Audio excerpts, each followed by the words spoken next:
장기적으로 이제 봤을 때는 물론 가치도 좋긴 합니다만 결국에 성장성이 있는 거가 주가 상승률이 높거든요. 가격 조정을 보인 텍투주는 지금부터 약간 장기 투자 해볼 만한 구간입니다. 지금부터 중소형주 볼 때는 무조건 내년을 봐셔야 돼요.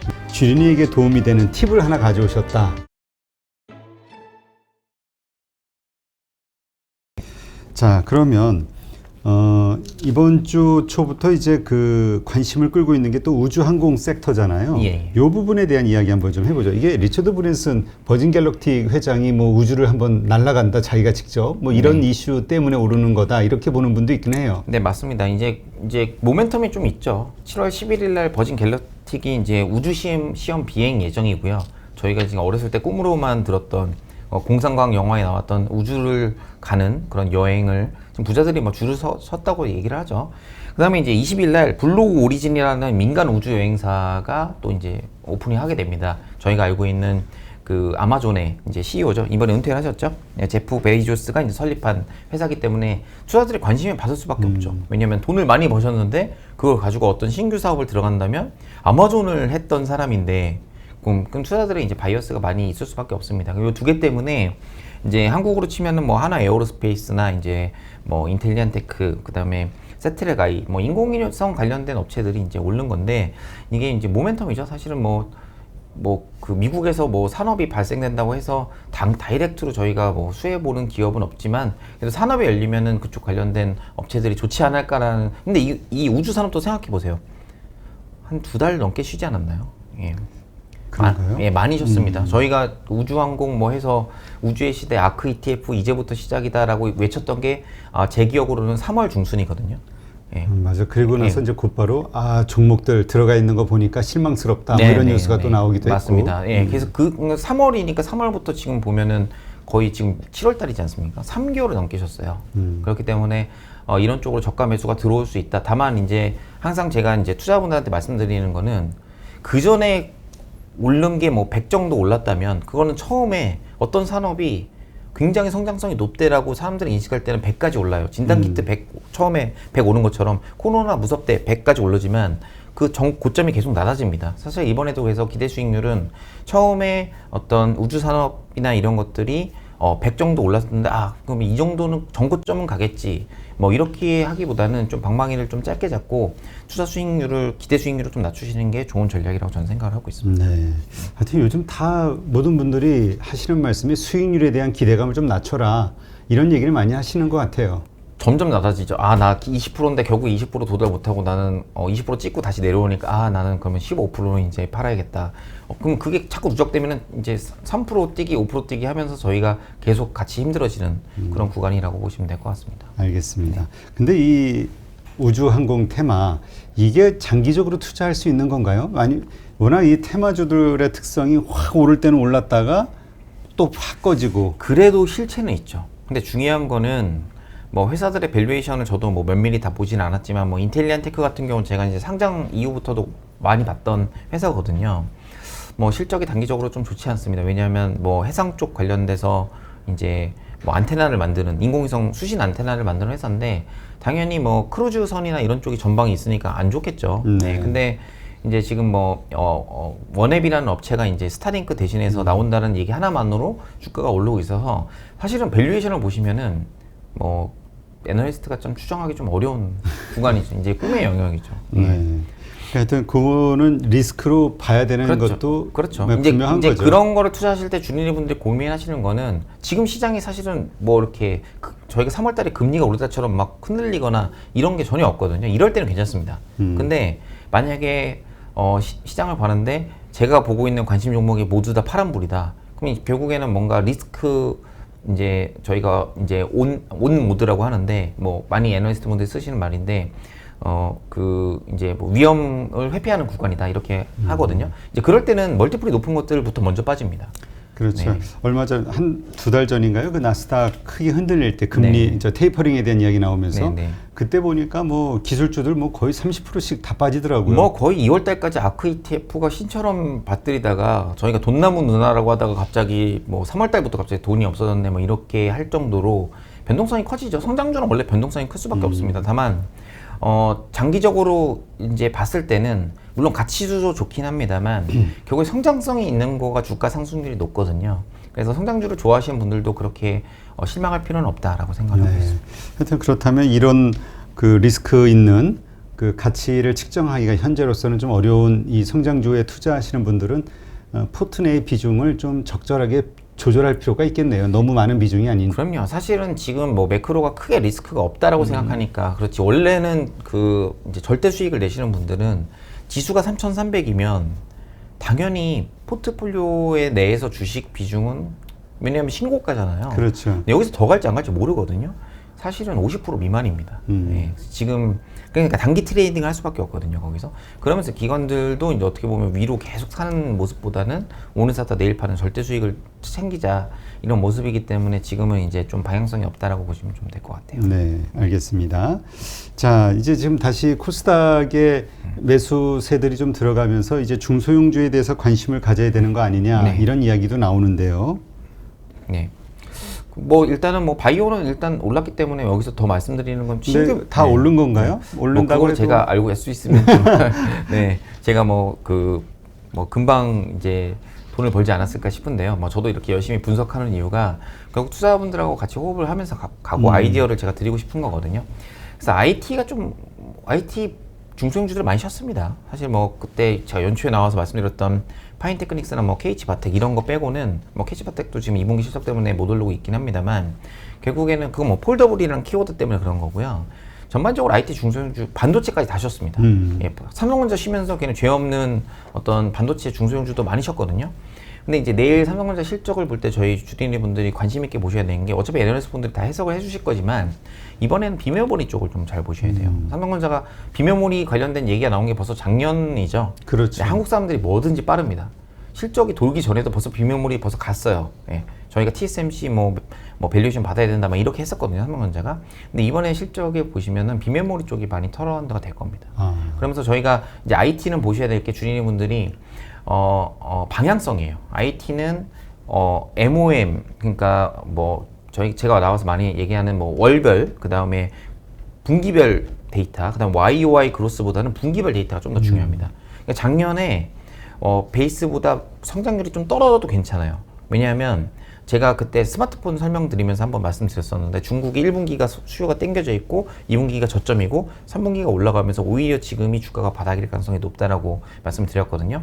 그래서 비메모리도 마찬가지입니다. 삼성전자 관련돼서 비메모리 사업부가 이제 2분기 대비 3분기 좋아지고 3분기 대비 4분기는 비수기니까 이제 조금 슬로우 되지만 내년도에 YOY로 또 QOQ로도 계속 올라갈 그림이 나오면 사실 비메모리 관련된 업종들에 대한 관심이 높아질 수 있습니다. 그래서 오늘 이제 저희가 뭐 후공정 업체들 오사트라고 얘기를 하는데 이런 뭐 TSE나 아니면 관련된 이제 그 뭐 테크윙 그다음에 LB세미콘, 테스나, 네페스 다 뭐 AP든 CIS든 좀 어려운 용어이긴 하면 AP는 뭐 예를 들어서 저희가 핸드폰에 보면은 이제 칩셋이죠. 예, 핵심되는 칩셋 요거를 이제 후공정하는 업체들이고 이제 CIS는 뭐 테스나 같은 경우인데 뭐 이미지 센서 같은 경우 저희가 뭐 이미지 센서 다 많이 쓰지 않습니까? 그래서 요거를 이제 후공정하는 업체, 뭐 주로 하는 업체인데요. 뭐 이런 후공정하는 어떤 비메모리 관련된 업체들에 대한 관심이 저점 매수가 좀 들어오고 있다. 라고 해서 조금 바닥에서 모멘텀을 좀 받지 않나. 내일 만약에 삼성전자가 비메모리에서 좋은 그림을 그려주면 전자가 오르는 게 아니고 이 업체들이 오를 가능성이 좀 높다라고 보고 이 회사들은 사실 펀더멘탈이 굉장히 좋은 회사들입니다. 정말 장기 투자하셔도 돼요. 요 정도는 예, 보고 계시다가 뭐 단기에 너무 오르면 못 쫓아가겠지만 올해 대비해서 내년 그림이 그러니까 저도 이제 중소형주를 항상 말씀드릴 때 제가 항공주 말씀드리면서 여름부터 오를 겁니다 했는데 이미 아이디어가 다 끝나버려서 한국 사람 너무 빠릅니다. 지금부터 중소형주 볼 때는 무조건 내년을 봐셔야 돼요. 물론 2분기 실적도 좋아요. 뭐 3분기도 실적이 중요하긴 합니다. 근데 내년 그림이 없잖아요. 내년 만약에 3분기를 피크아웃으로 내년 실적이 없으면 그 주식은 보시면 안 됩니다. 네. 그러니까 이제 결국 그 이번에 삼성전자의 그 목표 주가가 좀 하향 조정이 됐는데 네네. 서버 반도체가 좀 불안하다 이런 얘기가 많았잖아요. 네네네네. 하지만 그럼에도 불구하고 매수 관점을 놓지 않는 것은 비메모리 반도체의 약진 혹은 그쪽에 대한 기대감이다라고 이제 많은 그 애널리스트들이 얘기를 하는데 근데 뭐 이제 이익적인 거는 좀 적죠. 왜냐하면 그렇죠. 12조 중에 만약에 이번에 비메모리가 뭐 BEP 정도 되고 3분기 때 1조 정도 나온다고 쳐도 그러면 뭐 3분기 성수기로 가면 18조 정도, 뭐 15조, 18조 나올 거거든요. 2분기 대비해서. 근데 1조입니다. 영업이익 기여도는. 그러면 전체에서 10%밖에 안 되니까 사실은 어떤 회사를 보실 때 주린이 분들이 어떤 회사의 매출액이 매출액이든 영업이익이든 100이 있는데 그 회사의 어떤 변화가 있어서 실적에 기여하는 게 30%가 넘어갈 때 밸류에이션의 변동이 돼요. 물론 주가는 먼저 반영할 수 있습니다만 제가 예를 들어서 좀 편하게 설명해 드리면 12조 중에 비메모리가 3조 이상 되면 완전 비메모리 시대로 갈 수 있습니다. 그러니까 아직은 좀 약하다. 그럼 공부를 지금 좀 미리 해놓으셔야 된다라고 생각을 하시면 그러니까 그 정도 되면 정말 삼성전자의 릴레이팅이 일어날 것이다. 레벨업이 한 단계. 뭐 제가 삼성전자를 보시는 네. 어떤 섹터 분들이 많기 때문에 뭐 그렇게 단언할 수는 없습니다만 저희가 이제 TSMC처럼 밸류에이션을 줘야 된다라는 로직에 가까워지려면 뭐 그런 것들을 저희가 계속 확인하면서 가야 된다라고 그렇죠. 보시면 될 것 같습니다. 그러니까 그런 단계, 그러니까 지금이 그런 단계는 아니니까 삼성전자가 아닌 바로 비메모리 반도체에 그렇죠. 대해서 예. 후공정을 담당하고 있는 네. 이 중소형주들 네, 여기에 네, 네. 관심을 갖자. 맞습니다. 예, 이렇게 이해를 하면 되겠네요. 네네네. 자, 이번 주 예. 그렇다면 우리가 이 중소형주들 뭐 지금 말씀하신 이것도 괜찮은데 네. 지금 이제 아까도 유럽에서 경기 재개주들이 이제 다시 좀 각광을 받았다 얘기하셨으니까 네네네. 과연 컨택트 관련주들도 다시 한번 우리가 관심을 가져도 되는 것인지 네. 이 부분을 좀 한번 짚어봐 주시죠. 일단은 제가 준비한 그림을 한번 보시면요. 뭐 오늘 그 한투에 네. 박소연 연구원님께서 주식 전략을 담당하고 계시죠.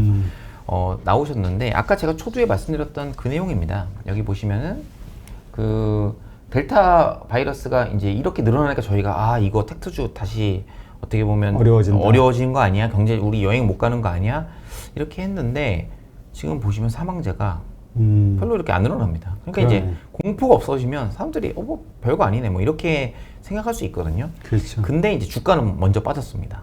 그래서 제가 뭐 차트를 다 준비해 오진 못했지만 다시 얘기로 다시 돌아가면 대화로 돌아가면 가격 조정을 보인 텍투주는 지금부터 약간 장기 투자 해볼 만한 구간입니다. 다만 항공, 여행, 엔터 중에 엔터는 이미 조정이 없었죠. 많이 올랐죠. SM을 필두로 조정이 없었기 때문에 2분기 실적이 잘 나와야 제가 볼 땐 본전일 가능성이 좀 높습니다. 뭐 이게 안 좋다는 얘기가 아니고 이미 그러니까 제가 아까 계속 말씀드린 게 주린이 분들이 2분기 실적 서프라이즈래 뭐 SM이 뭐 예를 들어서 영업이익이 컨센서스가 250억인데 300억 나왔대. 이거 나 사야겠다. 중요한 건 주가가 올라 있어요. 그러면 반영이 먼저 됐을 가능성이 높다라는 거고 제가 말씀드린 이제 엔터를 그럼 빼죠. 저희가 이제 텍트 중에 엔터를 빼면 왜냐면 텍트주 중에 엔터주는 1분기 때 실적이 좋았거든요. 네. 1분기 때 실적이 좋았던 항공주 중에서는 대한항공밖에 없고요.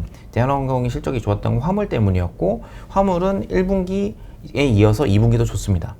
그래서 대한항공과 그 다음에 그 아시아나항공 지금 거래 정지가 되어 있죠. 뭐 이런 업체들이 실적 시즌에는 또 움직일 가능성이 있어서 지금 바닥에서 좀 기관들이 이제 텍트주를 사시는 모습이고 하나 투어주는 조금 약간 제가 말씀드리기엔 좀 어려운 감이 없지 않아 있어요. 왜냐하면 실적 시즌에 2분기 실적 안 됐는데 실적 안 좋다라고 해서 빠져버리면 답이 없거든요, 사실은. 그렇죠. 예, 그래서 이런 업체들은 사실 뭐 제가 뒤에서 한 번 더 말씀드리겠지만 주식을 막 풀로 막 예전에 저희가 텍투주 올라갈 때처럼 그렇게 사시면 안 됩니다. 처음에 하나투어 최근에 올랐던 거 막 저희가 약간 기관들이 미친 듯이 사고 막 이럴 때는 너무 기관들이 이제 없다가 이제 채운 거죠. 지금 다 조금씩은 들고 있을 거예요. 그렇기 때문에 뭐 그전 같은 랠리는 안 나오지만 그럼 이런 회사들은 어떻게 사야 될까요? 저희가 싸게 사야죠. 싸게 사야죠. 싸게. 예. 하여튼 싸게 사야. 예, 싸게 사야 주식은 편한데 이제 뭐 사람 마음이 다 제가 말씀은 저도 이렇게 드리지만 이게 뭐 이제 뭐 100% 다 싸게 사기가 쉽지가 않죠. 네, 그래서 이제 관심 있는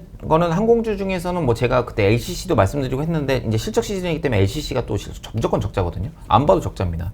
그렇기 때문에 LCC보다는 뭐 대한항공 정도 보시면 될 것 같고 여행주도 하나투어나 뭐 인터파크나 요 2개 정도만 이제 바닥에서 기관들이 조금씩 사시려는 모습이 보이기 때문에 뭐 요 정도 좀 참고를 하시면 될 것 같습니다. 네.